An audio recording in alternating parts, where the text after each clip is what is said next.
What's up, babes? Welcome back to the I Am More Than podcast. I'm your host, Jordan Wessel. I'm a former Miss Arizona USA, professional model, and founder of More Than Inc. Today, I got to sit down with one of my good girlfriends who's a content creator, professional model, rescue dog mom, and an undergarment expert. She's on a mission to be your go-to gal for all things confidence. And with over 200,000 followers, she is so much more than an influencer. Please welcome Carolyn Moran Cook. Tell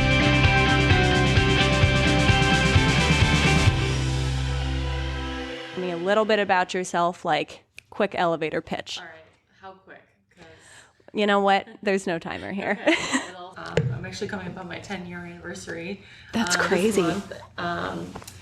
I was a senior in high school submitting my college applications. I was accepted to college, but submitting financial applications. My mom told me to go online, look up some scholarship information. Instead, I was taking my senior glam shots. I know everyone has those. Like your senior portrait? The hand on the chin. You know, yes, of course. Glam shots. I was taking my senior glam shots and I was posting them. A lady you may know named Tyra Banks was having a teen plus size modeling competition. Casual. Casual. And so I submitted my pictures. I thought it was like being funny and I submitted them. And the next day I get an email from a producer saying, can you please submit the proper images? They were essentially looking for digitals, like very basic. Yeah, and you didn't know at the time. No. So I was like, okay, this is weird. So I had my aunt actually help me take pictures of myself and I submitted them. And then long story short, they were like, congrats, you're in the top 100, top 75, top 50. And are people voting? No, it was all just the producers. Wow. And apparently I was in the top 10 and my photos were shown to Tyra Banks in her dentist chair, I was told. And she essentially like chose the top 6. Oh my God. So she chose me while getting her teeth cleaned.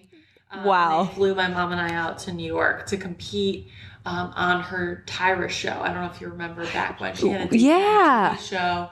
Very similar format to America's Next Top Model, but since we were all underage, yeah, I had to be under 18 and above a size 12 to enter. Those were like the rules. Okay.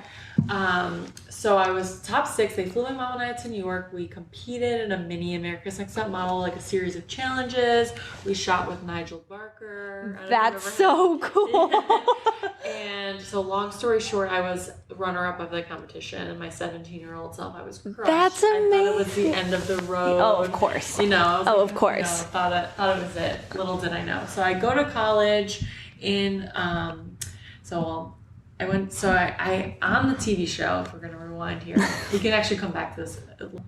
So Buffalo is as far west in New York State as you can get. I went to college as far north in New York State as you can get. So this is New York State. Buffalo's here. I went to college up here. The city's down here. Oh, wow. Okay. So pretty far. Yeah, very far. To get to an airport was like my school, Clarkson University. They were incredible, supportive, and I would fly in and out for modeling jobs, and they kind of considered me an entrepreneur that had my own business, and so they honored that. So very involved in college. I was class president senior year, love that. Sorority girl, I was all about that life. And so I was faced with the decision: do I take a real job, or do I kind of face the unknown and see where modeling goes? Because I never really gave it a fair chance, like full time. Yeah. So I moved home. I met a guy. Yeah, you did. But Buffalo was so much easier to fly in and out of because I literally live 10 minutes from the airport. Oh, that's so easy. So it was so much easier than 2.5 hours. So I was like, well, I'll stay in Buffalo, see where things go, and kind of model here and there. So fast forward 2 years out of college, I was modeling full time. Wow. Still living in Buffalo. That's a lot. Which is wild. Yeah, that's a lot of trouble. Flying a lot because there's not a lot of modeling happening in Buffalo. Really? There is. It's like a Craigslist ad. And you don't show up for those. That kind of modeling job. So I showed up to a casting, and the first question they asked me, this was 2016, and the first question they asked me was, how many followers do you have? And back then, no.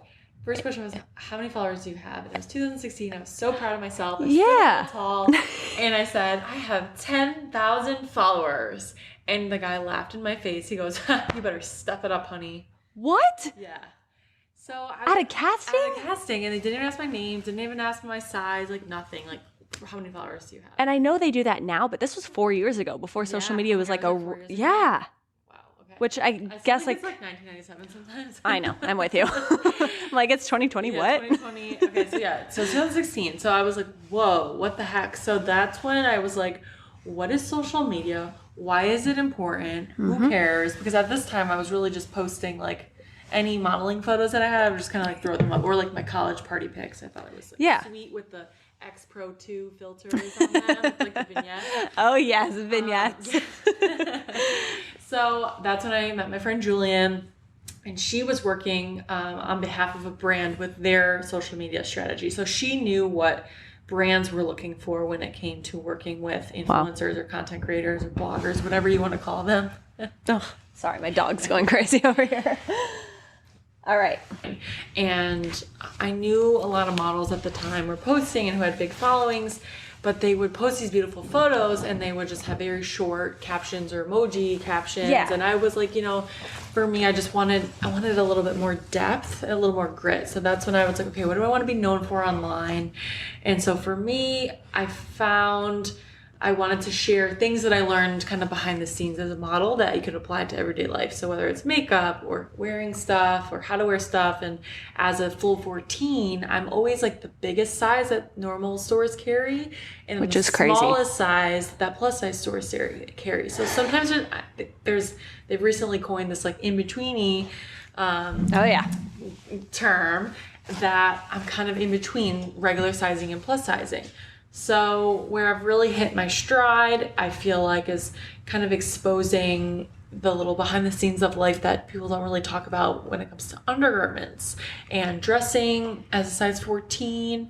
And that's really how I started building my community. Yeah. And really connecting. And my goal is to always be the go-to gal. So my inbox is filled with messages of, I'm going to this event. Do these shoes go with Oh my God, I this love dress? that. Or like, what bra should I wear underneath this? Does this go? And so that's like the best part of my day, hands down, is like helping people feel good about themselves. Yeah. Because I had to really figure out like what makes me happy. And what makes me happy is helping people feel good about themselves and building up their confidence. And so that's kind of how I've been able to figure out the space. And this influencer, whatever you want to call me, content creator, blogger space is wild. It's so fascinating. It really is all the time.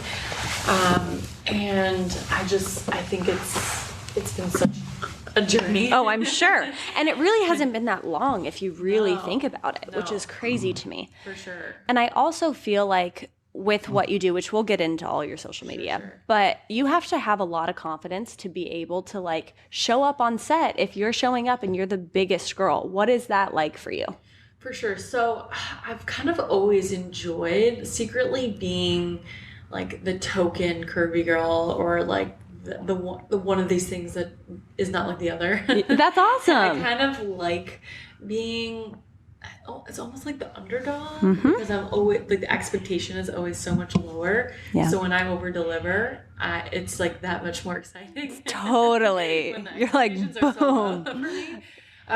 So yeah, I mean, and I think I learned pretty young that there's such a lack of understanding, especially the plus industry. I would show up and I would actually work for this one client consistently with a straight size or skinny model. And she was so confused that I was a plus size model. And she's like, so if you're plus size, like, do you eat McDonald's every day? That's the craziest question I've ever heard in my life. I'm like, girl. You're like, every day. Of work to look like this. There's always like such a lack of understanding. When I started, the plus industry was so new. There were only a handful of working girls, and Ashley Graham was one of them. Ashley Graham's been at it forever. People thought she just blew up overnight. She's been in this industry for so long.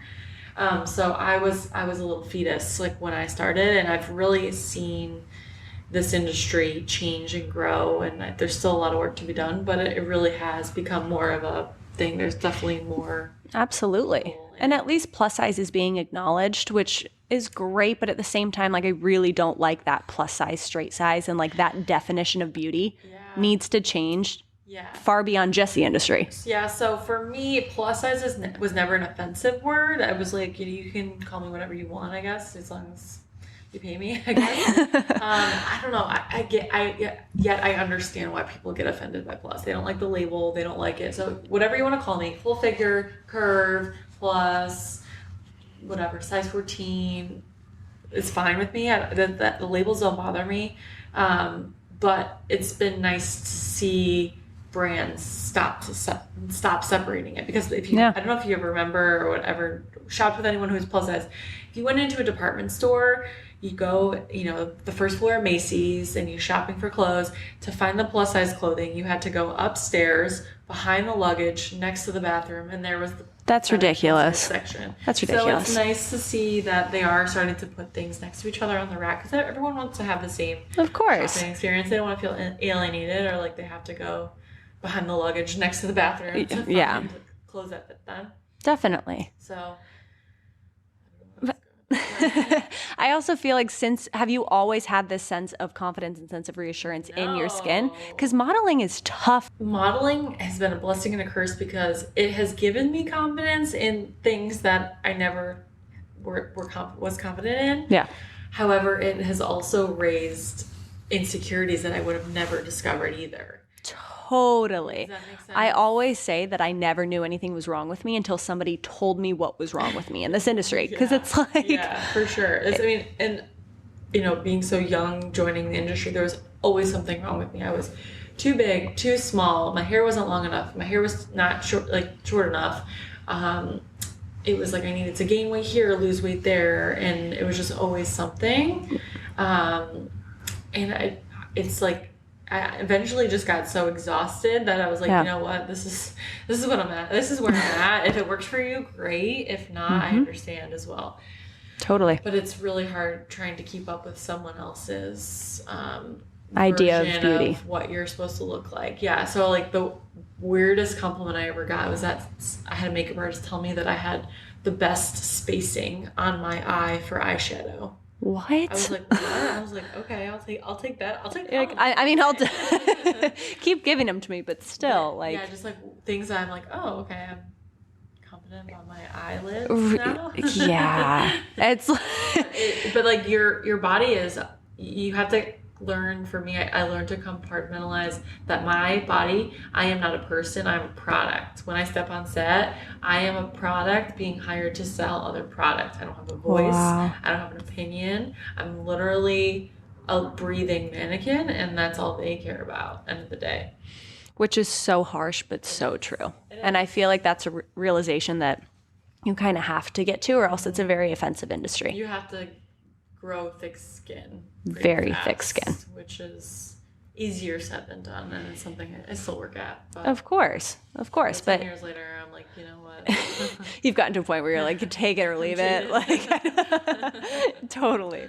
But prior to modeling, did you always consider yourself like a confident young woman? I was always the big girl. I was always the tallest. I literally was always the biggest. Like, I love dancing so much. But I quit because I was always in the back. Yeah. And I was like, I'm a star. Like, I need to be in the front. I love that. They were like, you're too tall to be like in the front. And I was like, well, I totally relate to that. Yeah.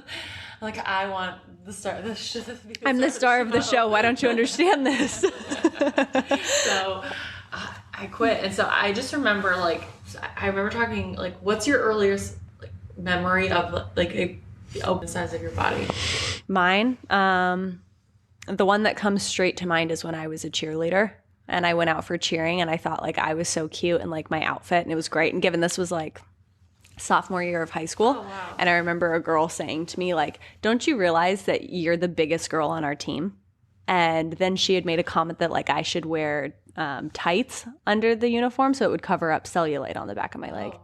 And it was it went from me loving this uniform and thinking it was so glam to all of a sudden being oh my God, there's something wrong with me. Wow. And that's given I was always the tallest too. Yeah. I was always taller than all the boys. I was, where it's I kind of got used to that. But when another person brings out a flaw that you didn't think anybody else noticed, For sure. you're like, whoa. Yeah. What about you? My first like vivid memory, I'd say, is like third or fourth grade, and like sitting on the bus going home from school and seeing my thigh squished against the seat next to the person next to me and seeing how big my thigh was next to them.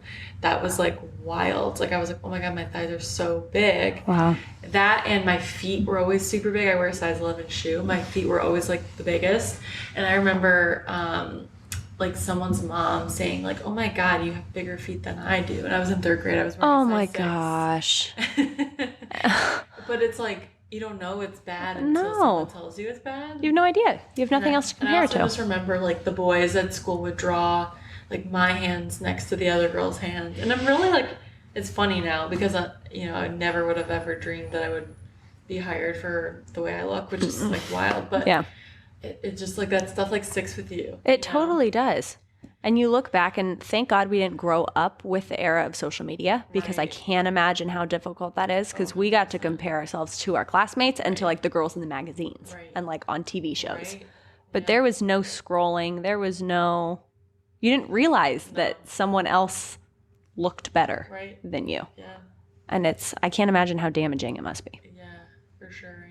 So my mom always says, childhood is what you spend the rest of your life getting over. That is so true. There are those shaping moments that are burned in your memory. And it's why you are the way you are. For sure. Where it's like you can either take ownership of that and try and readjust and refix it. Right. Or it's like those scars just kind of run deep. Absolutely. Forever. All right, so transitioning from modeling to influencing, you were like, okay, what is this space? I want my voice. And given now, fast forward 4 years later, you have how many followers? I think I'm at, across all platforms, I think I'm at 200K. 200,000? Most prominent, I'm at 168-ish. That's amazing. Thanks. That's amazing. And what I love and respect so much about you is that you are the exact same person when I'm face to face with you as you are on social media. Thank you. That's a huge compliment. And it's so true because you leave and you're back in Buffalo and you're filming these videos and like I'll even DM you and I'm like, you kill me. You're so funny because it's the same stuff that you would do here. For sure. That I think that really is a gift because a lot of people kind of live two separate personalities, two separate lives. Yes. That I feel like you've cultivated that really well. So I think, part of like what I've always built is like I was always one of those things that didn't look like or fit like the others. And so as much as I have inspiration from a lot of other people on the platform, I've always just kind of been focusing on like finding my little corner of the world. Yeah. In a quote that I actually heard from Carly, her handle's at Carly, she says it best, 100% of what you see on my platforms is me. But you will never see 100% of me on my platforms. I love that. And it's true. I mean, everything you see on my platform is authentic to me, but I'm not going to show everything. I have to leave some boundary. I have to create some separation. As much as I am honest and I try to keep it an uplifting and positive space, there are some things that I have to like draw the line. Of course. And keep just sacred for my own sanity. Of course. Yeah. And that's another area that I want to tap into because it is such an uplifting and positive platform. But obviously there's stuff behind the scenes like everybody has that on those days where shit hit the fan, how do you pull it together to be uplifting for other people? Like, is that a deep psychological battle for you or is it just like, this is my business? I mean, it can be. So my thing is I never want anyone to feel alienated on my platform because like I can talk about politics or world issues or events or things and you may notice I never really talk about things happening in the world. I just don't want anyone to feel like if their viewpoint differs from mine, like that they're not welcome on my platform. Yeah. So that's one thing I kind of keep in mind. And two, I keep in mind like that there are people showing up to their desk jobs every day going through shit. Although my brand, my business is my life, I kind of envision myself as a service provider and like I still have to show up every day no matter what I'm going through as well behind the scenes. So yes, of course it's easier than others and some days, I won't be on my face on stories. I'll post a quote or something that I already had scheduled or something. But yeah, it can be hard. I'm sure. That's a lot of discipline too, which because you don't have to report to anybody, but you have your own like report system inside of you that's like, this is my job. I think in this space, consistency is key, and you can't, of course, take a 2-day, 3-day, whatever. People do that all the time, but no one really notices. Like if people say, "Hey guys, I'm back," like, did anyone really notice? Yeah, right. Probably not. But I just try to. It's hard. I'm sure. Hard. I don't think I've perfected it, but at the same time, I want people to be uplifted. That's my job, to uplift you. So yes, there are times where I will lean on my community and say, "Hey guys, I'm struggling with this," and they come through. But I have to like kind of pick and choose. I'm sure. Battles. Yeah. And let's dive into your community, because I'm assuming it's like mostly women. Yes, I'm so proud. The one I'm not really one to say I'm proud of myself, but the one thing I am really proud of myself on is when I started my platform, like really started to take it seriously. When I had that 10K, and the only reason why I was getting that 10K is because I had this one account in, I think, like the Middle East or something. They would constantly share my photos. So interesting. It was like a curvy girl love account. Like they would just share curvy girls. And so the most of my 10,000 followers were men at the time. I'm sure. Yeah. So I worked really hard. I think it was like 80% men when I started. And now I'm at like 70% women. That's unbelievable. I'm so proud of that. And that I've been able to, your friend tells her friend, who tells her friend, who tells her friend, like that. That for me is, like how I think I've been able to cultivate a community. But absolutely, I think something that's so underrated, people are so focused on growth. I could give two shits if I get another follower. I would want to make the people I do have, I want to keep them around and make them happy. And if more people come, great. If not, I'm so happy with who I have now. That's amazing. That's enough for me. I can rest easy knowing I have such a supportive, amazing, diverse group of women and men even who watch my stories that I'm proud of. You should be really proud of. It's amazing. And they really are like supportive and over the top interactive. It's like they know you, which coming from somebody that does know you, I'm like, you have all these friends that want to see you win, which is really cool. Yeah, that for me it's so wild. To just have like the people all over the world, like what an amazing gift. Yes, social media, you can hate it, but it's also so amazing and beautiful sometimes. It really is. That when you're like, hey guys, tell me something good, and they really can come through, and it can be awesome. It can be a huge blessing. Totally. And Try On Confidential, I know, is one of your signature things, which I personally love because I'm not always the biggest fashionista, but I feel like you have such a unique style that is so, I don't even know how to put a word on it. That's so unique, but everything that you put on fits you perfectly.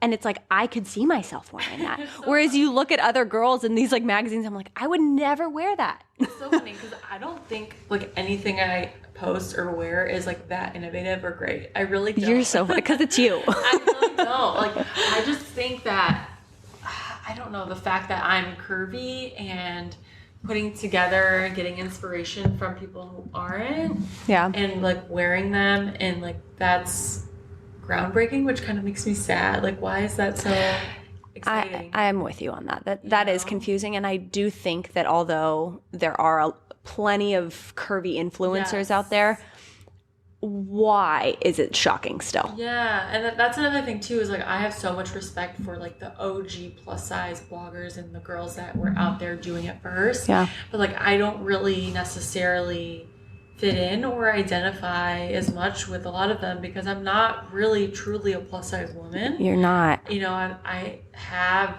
had the luxury of shopping in normal stores and finding something that fits. Yeah. So although sometimes it doesn't, I don't necessarily consider myself a true plus size woman, even though I know a lot about the plus size industry. I'm honored to represent as a model. It's different, right? Yeah. It totally is, because an average everyday woman, you are not considered plus size. For sure. So one thing I think is, may seem like a barrier, but I think it's really cool that I am in this in-between space, but I can relate to a size 6 woman. Totally. And also maybe a 16, 18, 20 woman. And that to me is the coolest, that I'm able to connect and relate to both sides of the spectrum. Totally. All shapes and all sizes. Smack dab in the middle, and I'm like, hey, Alice, you're cute. You're cute too. Exactly. So, showing what it looks like on curves, and that for me, so that's where Trying Confidential was born. I loved watching people's try-ons online, but for me, I felt like, okay, like standing there saying, this is cute, like I always want a little bit more grit, a little bit more depth. And so that's when I started saying, okay, these pants hit here, they fit. If you have this problem, you could do this solution, giving a little bit more of an in-depth approach to the try-ons. And so the try-ons, I think, is what really kind of helped me grow in that sense. And I still do the try-ons. I have a love-hate with them because they are a beast. I'm sure. To curate. Because you were doing them weekly, weren't you? Work weekly, and then I've done bi-weekly, and I've kind of scaled down to monthly, maybe twice a month. Yeah. Just because, I never want to just do a try-on to do a try-on. I want it to be meaningful. And that's always what Trying Confidential was like founded on, being meaningful. Yeah. So I do that, and the one Trying Confidential that I think really changed everything for me. So if you follow me, you know that I call myself an undergarment expert. I like it's so funny to me because I didn't really think that I knew that much, but I guess just you have a wealth of knowledge. Being in the industry, I think I've just like accumulated all this knowledge. But when I got married, I wore this crepe fabric dress, which is just like a very finicky fabric. It shows everything, every lump and bump, every seam. It shows everything. So I went on this wild goose chase to find. Did I tell you this story? No. To find my undergarments for my wedding dress. I ended up having to wear a full body length, capri length cat suit. What? Yeah, because when I had a shorts on underneath you could the see dress, it. when you walked, you could see the lines. Oh my So I God. had that, and my other huge issue that I was finding is that dreaded belly button indent. Oh, yes. Wearing it like a tight dress. Yep. Okay, so I found a solution for that. God, share it. Stuff your belly button with a cotton ball, or like a piece of a cotton ball, because most belly buttons aren't that deep. Yep. So a piece of a cotton ball, and then you put an extra large fabric Band-Aid over your belly button. Oh my God. The shapewear over it, and then I wore Band-Aids over my boobs to like keep my nips in. Yeah. And it was like a whole production underneath the dress. That's amazing. Yeah. So, and nobody helped you come up with any of that stuff. So it was seamstress was amazing. So she ended up tailoring the Spanx down to the shape of the dress. Yeah. And then through trial and error, we just kind of like figured it out. That's together, amazing. Which was awesome. So that post to date is like my most popular post. I'm sure. But then I did one time actually for a try on. I did it like I was traveling or something, and I didn't have any clothes to do a try on. I was like, crap, what am I going to do? So I was like, let me just do like all my undergarments in shapewear. So I showed like nipple covers and like a plunging shapewear piece and a plunge bra, a t-shirt bra, strapless bra, just like my undergarment solution. Yeah. I like almost broke the internet with this video. I couldn't believe the response that I got. And it was like literally probably the most like minimal effort I've ever put into a try-on. That's wild. You're like, are you kidding me? I could have done this all along. and like the response was nuts. And so I had to do a part 2 of just answering all the questions, because I would conclude every try-on with like ask your questions, I'll have it help. Yeah. The questions were like my inbox blew up. Like I couldn't answer everything. So part 2 was just questions, and that's where I've really found my stride with answering these questions of like how to wear nipple covers, or when to wear nipple covers, or what kind of shapewear, the levels of shapewear. There's so many different types of shapewear, and just getting into all that. And that's something I found myself really passionate about. Yeah. And how little knowledge there is about finding a properly fitting bra.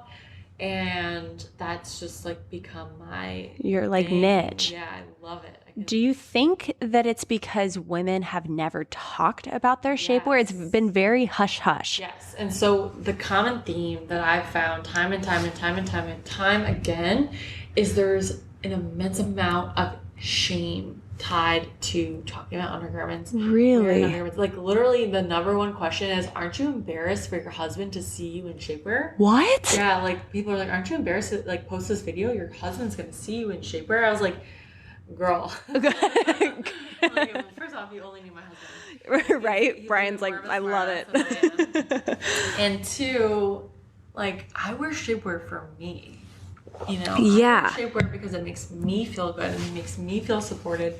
And if I need a sausage casing on my body to feel good in a dress, then I'm gonna do it. Oh yeah, I'm gonna wear that. Yeah. So that's wild to me. Yeah. Oh yeah. And like the bra fitting experience, people are so embarrassed to go get fitted for a bra because they don't want to show, their boobs, which I understand. And I understand I'm very, very far removed from that now because I'm literally, as our modeling job together. Yeah, like we literally are. Bras. People see my everything.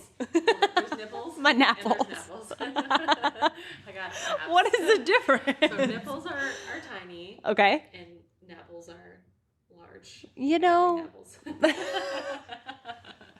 You say it with pride, and I love it. But I mean, they're proportional. I have big boobs, so yeah, they're proportional. I guess. You know what? Your boobs are great. I've seen them multiple times at this point. But I also find it so interesting because even going into this job, like, so much about bras and properly fitting bras. Yes. And I was like the everyday average American woman that I was like, wait, what do you mean my bras don't fit? Yeah. And I think that you've really figured out that when you have properly fitting undergarments, you are then confident in what you're wearing. It's a ripple effect because you feel good in your outfit and then you're walking with your head a little bit higher. Yeah. And then maybe you make a better decision for the day, or maybe you are more confident to go on that date or to go in a work trip or whatever. Yeah. It just causes a ripple effect, and it really so cool. down to the foundation of your underwear. It really does. And it might sound silly, but if you know, you know.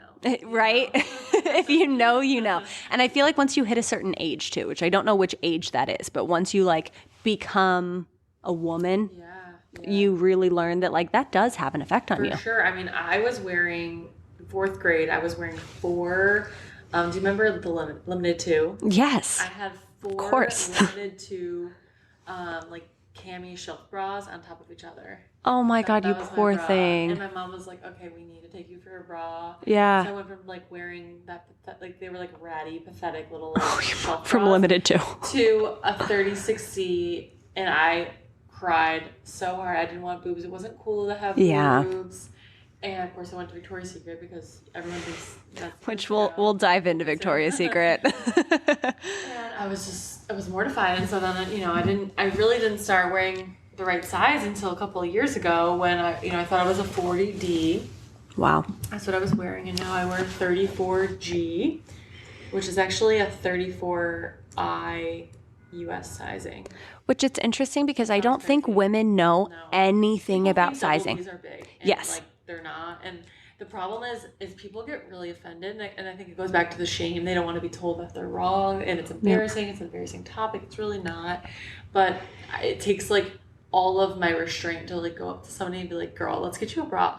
Yeah, right? Like, here we go. Let's go get you fitted. Like, I would love to have a TV show where I just like take people in. Like, I would love to watch that. Or maybe I'll do like a YouTube series or something. You should. Oh my gosh. And just like go be their like their little cheerleader. Be like, yeah. I feel like virtually that's what I've been able to do, and which is really cool. The messages I get, like the love letters, like you've inspired me to go get fitted for a bra. Thank you so much. And I'm like, yes, girl, welcome to the club, properly fitting bra club. Welcome. Amen. I love that. And you did this YouTube video, which I actually just watched, and it's my favorite thing ever, that she went undercover to 3 different stores that are... I was like wearing a baseball hat. And it was so funny. Like, she took it very seriously and went to the store and went to 3 different places that are known for fitting bras, right? Yes. And one of them being Victoria's Secret, which is, I think, where every American woman has thought that's where you're supposed to be fitted. And it was so funny to see when they fitted you and put you in a bra. Didn't they fit you over a jean jacket? Yeah, they measured me with a measuring tape over my jean jacket. Like, how? That doesn't make any sense. It was like a baggy jean jacket. It wasn't like fitted. Yeah. And these girls have no idea what they're doing. No, but like it's not their fault. No. It starts from Totally. And I think that a lot of brands, which they're all getting better, but they don't know how to handle women that don't fit into their mold. For sure. That is very confusing to me since it is 2020. Like, I think they should be trained on all body types. It's just wild to me that, like, there's literally 3 easy ways to know if your bra fits or not. And, like, I can teach that in 90 seconds. Like, why aren't they, like, what are they doing? I think it goes back to they're just trying to sell a product. They're just trying to move things off the shelf. They don't really care about if something fits. Everyone thinks that they should be wearing a t-shirt bra every day, which, you know, you don't necessarily need to unless you're wearing a t-shirt every day. Yeah. You know? There's different bras for different things, which I didn't even know because, so when you travel, how many bras do you bring when you travel with you? Let's say this 10-day trip that you've been in New York City. So I brought 5 bras. That's incredible because I think so many women wear the same freaking bra every day. So, fun fact, wearing a new bra every day actually keeps them for lasting longer. They last longer when you're rotating them through. Yeah. Excuse me. Which I believe that. It helps with the elasticity, and if you're wearing high quality garments, they need to be rotated through and washed every other time you wear them. Wow. I know. That's crazy. I can just like feel like people listening being like, oh God, I have never washed my bra. Oh my God, I just cringed. And that's okay, and I was there too, but washing them actually keeps them because your body odor, your oils and whatever get into the fabric and they ruin the elasticity of the fabrics. So I mean, it makes a lot of sense. Rotating them, they actually last longer if they are quality. That makes a lot of sense. And you always recommend that people go to an actual like boutique store to get fitted, right? So Nordstrom is pretty well versed. It's usually a pretty good place to go for bra fittings. I know for a fact that most of them are trained. And then also a local specialty shop in your town. I can maybe put a little link. Yeah, we definitely can. Like find a store locator. Totally. To go and get fitted. Those are usually your best bets. No online quiz, no like online measuring chart is going to be able to really tell you because women's breast tissue and densities are all different. So like you may be bottom heavy or somebody may have their, all their tissue like high up. So it's so hard to like just go off measure. And you That's really so have interesting. To go into the store and try something on and see how your breast tissue is a thing. If that makes sense. Totally. To like number one thing, people say, "Oh, my breasts are one is bigger than the other." Like 90% of women, one breast is bigger That's the than case. The other. Yeah. I know one of mine is. Totally. Yeah, Me too. 10 months. Yeah, totally normal. Sometimes it's more noticeable than others, and if it is, there's things that you can do. You can buy inserts, or you can like buy different styles that are more forgiving to the other. You always want to fit the bigger one. Like there's things that you can do if you're going somewhere experienced that like you can. How interesting. Yeah, it's fast. I could literally talk about bras all day. I know. I love it. I love it.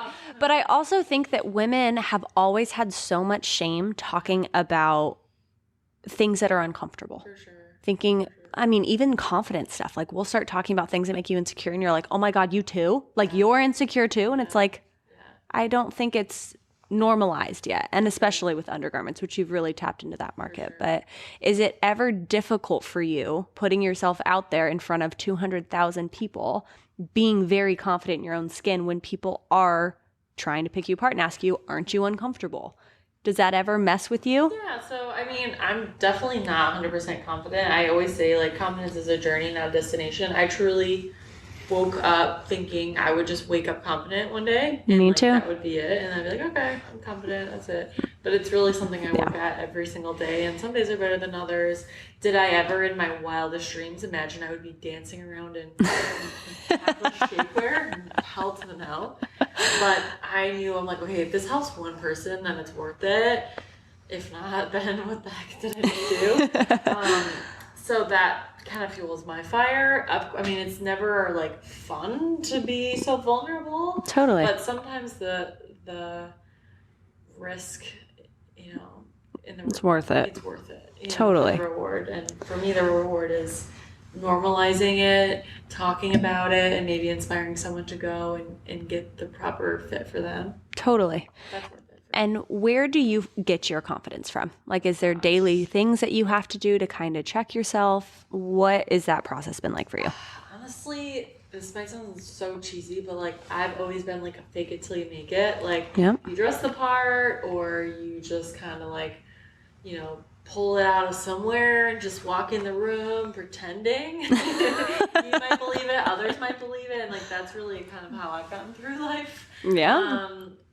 I struggle with it every day. I've never like not kind of questioning myself, but there are opportunities where I'll be like, okay, I kind of like feel it out. And the one thing that does help me too, that I always keep in the back of my head, is that everyone in the room has struggled with confidence at some point or the other. Like there's not one person in there that doesn't have a shred of insecurity. So totally. That kind of helps me, like, okay, if I'm struggling a little bit, maybe someone else is too.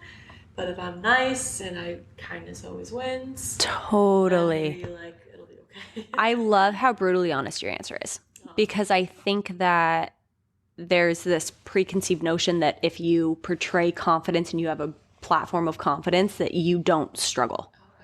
And I think that, like you said, you never wake up confident. No. That's just like, you have to do work on yourself all the time. It really is a choice. Yeah. And it's really hard, and it makes me sad to think about like how others really struggle, but you have to work at it. You have to really like choose to find one thing, and then maybe 3 things, and then maybe 5 things that you like about yourself, and like focus on that. Even if it's like, I like that my teeth aren't yellow, or it's just like something, like literally anything. Or like, I like this freckle on my face. Like, start with something. And Ashley Graham actually does this. She looks in the mirror, like makes eye contact with herself, and says like, she has her mantras. Yeah. It's so hard. It's so freaking hard. I've done that so many times to be like, this will work. And it's like, right? And it's like, you have to be your own hype person at one part, but it's also like, most people don't know that you're struggling with any of that stuff. So it's like, if you can hype yourself up enough to get to the point where like you truly do feel confident in your own skin, then you carry yourself different. But it's freaking hard. It's hard, but fake it till you make it. That's my strategy. I don't know if it's good to say. No, it's very good to say. And I'm sure you have a lot of women that will message you asking you for tips on confidence. Like, how do I be confident? I'm like, girl, if you find out, let me know. It sounds cheesy, but like, let this just sit for a second. Confidence is a journey, not a destination. Like, just let that sit. Like, you're never done. Yeah. It's never over. So you're always working on it, no matter if you're 6, if you're 60, like plus, whatever. We're all working on it every day. And we're ever changing. For sure. Nothing ever remains the same. No. Which I think, given a lot has changed in the last however many years that you've been in the industry or working on your confidence, or the last time you became aware in 3rd grade, like you change so much that it's like you have to work on each stage individually and conquer that stage in a sense, for sure, and prepare yourself for the next. And I guess I never want my confidence to come across as cockiness. Which I think there's a fine line that sometimes is super fine and sometimes you get that obnoxious few that like the cockiness, but I think that cockiness is also a front for insecurity. Yeah. So from what I've learned, battle like those situations with humor. Like if I can make fun of myself to make someone else laugh, which I love, then just to show that I'm like not taking myself too seriously. That's important. Yeah, you can't take yourself too. Hey, that's okay. That's okay. Now we haven't talked at all about your significant other in your life, Brian, your first husband. Let's go on him. And you guys have a really awesome relationship from everything that I've known about you guys. And you've been married for how long? We're going on 2 years. In June, we'll be married. Amazing. Been together for 6 total. Wow. So that's amazing. He's my best friend. He's my best pain in the ass, but I love him to death. He's my ride or die, for sure. You guys are the cutest. And he's also had to be really supportive on this journey because you have an unconventional job. Yes. So one thing that I've never, ever had to worry about him with is he's always trusted me. He's always been confident and supportive of me and my job, almost to the point where like he has believed in me sometimes more than I've believed in myself, which sounds weird, but yeah, he's always pushing me, and sometimes he takes it upon himself to be my number one critic, which sometimes I love, sometimes I hate. But I know his intentions are always pure, and he pushes me because he knows that I can take it to the next level or push it further. And it's totally crazy and unpredictable and unstable this life is. I mean, any career really is. There's no guarantee in life. There's no guarantee in job. But I'm very grateful. Like day one has always been supportive and of everything, even if he doesn't understand the vision. He's always supported me as a person from day one. So, which is really, really cool. That's what your partner is supposed to be like. He challenges me, I challenge him, and we have a very playful, fun relationship where we love to laugh. Like it's like our favorite thing ever. We love to That's laugh. important. We have fun together. Yeah. That's really important. Yeah.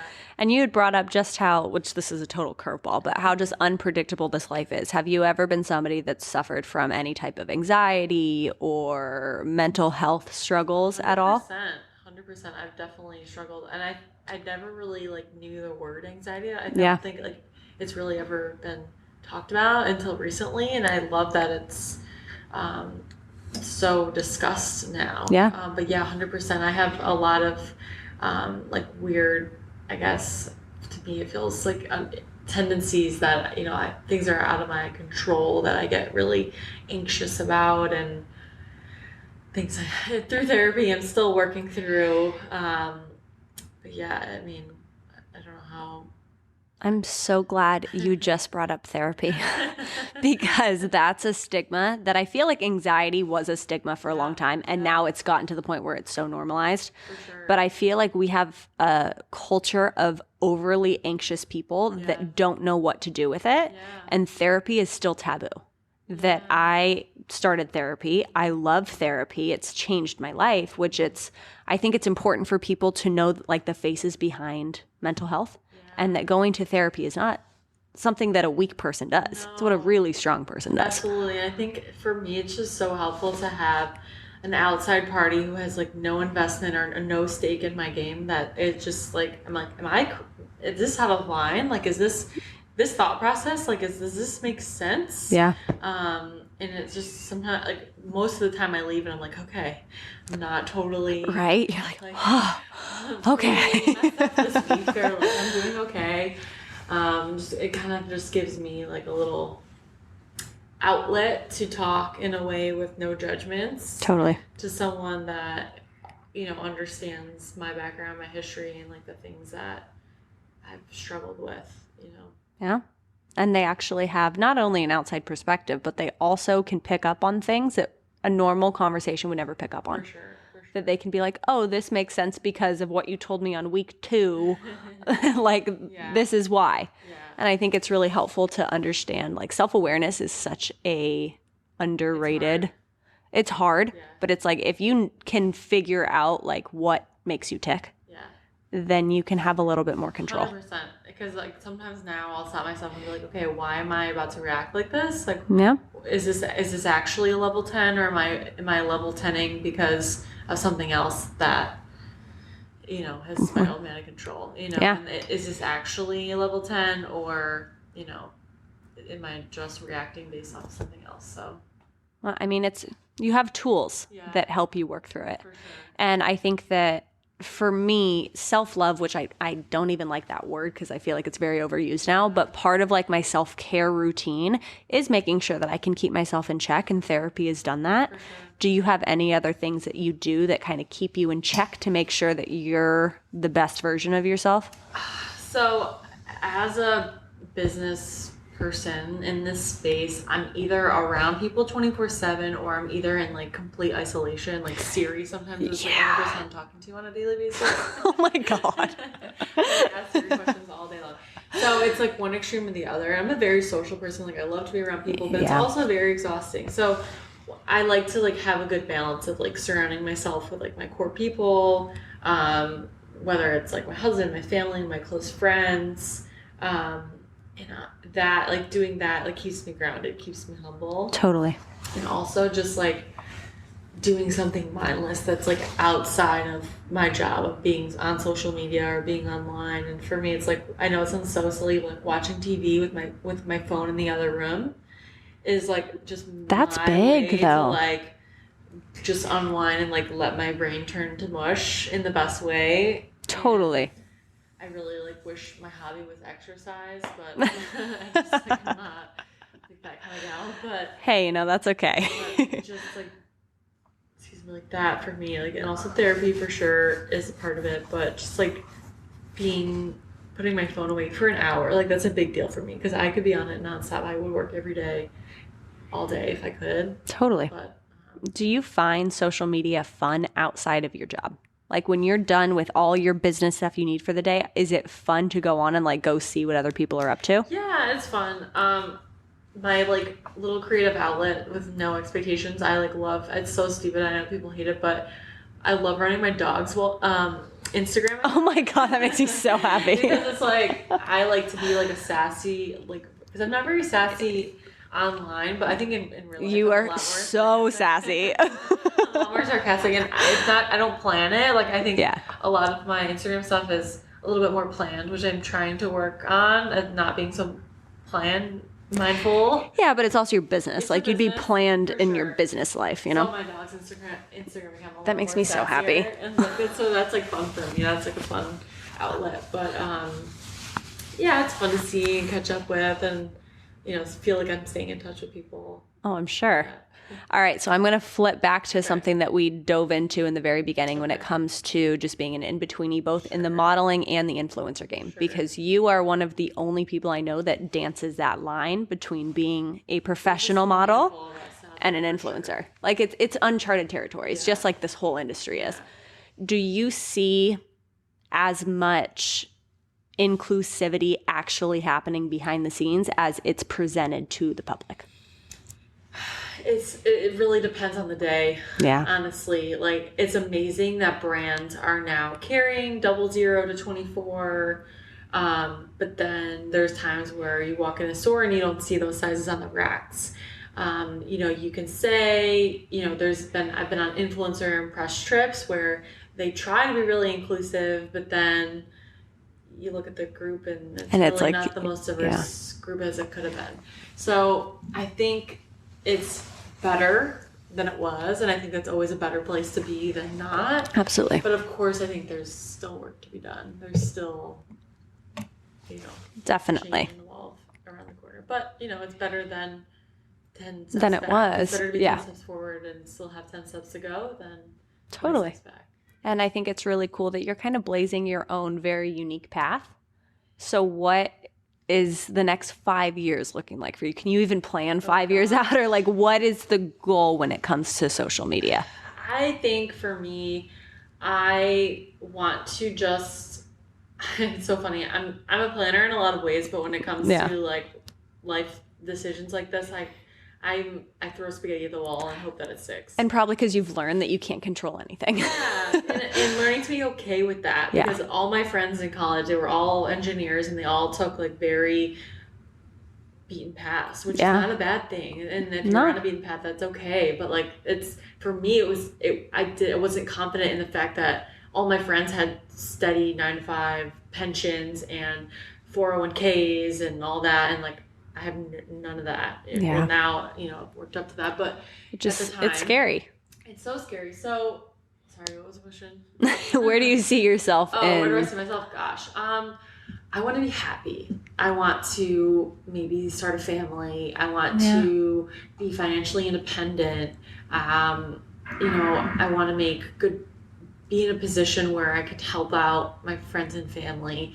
Like, those are my goals. I don't really necessarily cool. Like, I want to continue being a resource. I want to continue being everyone's go-to gal. Yeah. I don't know what that looks like, and that's okay. That's really cool. I've always, like, mentally, like, I'm a visual thinker. I've mentally, like, seen my website as the trunk of a tree and social media as the branches. Oh, okay. So your roots are... Yeah, so my roots are my website. So, like, if Instagram shuts down tomorrow, you know where to find me. That's awesome. And that's And very smart. So like TikTok is a new branch that has grown this year, you know, and in Yeah. being flexible and fluid and open-minded, and blogging, what it is today isn't what it was. And like, you've seen people either sink or swim. So Yeah. the OGs have had to flex and to, you know, bend and move forward. And I think just staying open-minded and fluid and never getting too comfortable with like what's working right now. Yeah. Because as soon as you figure it out, as soon as you figure out the algorithm or whatever, it changes. Totally. So I think staying fluid, staying flexible and open-minded, and for me, it sounds so like whimsical, and it's something that Brian and I are very different at. It's like, I just believe and hope that it's all going to work out. Mm-hmm. Which drives him nuts. He's like, no, we need a plan. And I was like, opposites really attract. Yeah, I guess in like, some ways, yeah. Yeah. Sure. So where can everybody find you so that they can get to know you even better? Right. My name is spelled weird, and don't blame me, blame my parents. It phonetically makes perfect sense, but finding a keychain with my name on it, it's very difficult. So it's Carolyn Morand, CarolynMirand, so like Miranda, but no A, and Carolyn spelled with 2 A's. CarolynMirand.com and at Carolyn Miranda on every platform. Amazing. Well, thank you for coming on. Cheers. Cheers. Let's get back to Well, business. right? Woohoo! Carolyn and I have decided to give 3 lucky winners a $75 gift card to Nordstrom. All the deets on how you can win are on our latest Instagram post. If you love this episode, please take a moment to rate and review. It means so much. We'll see you guys next time.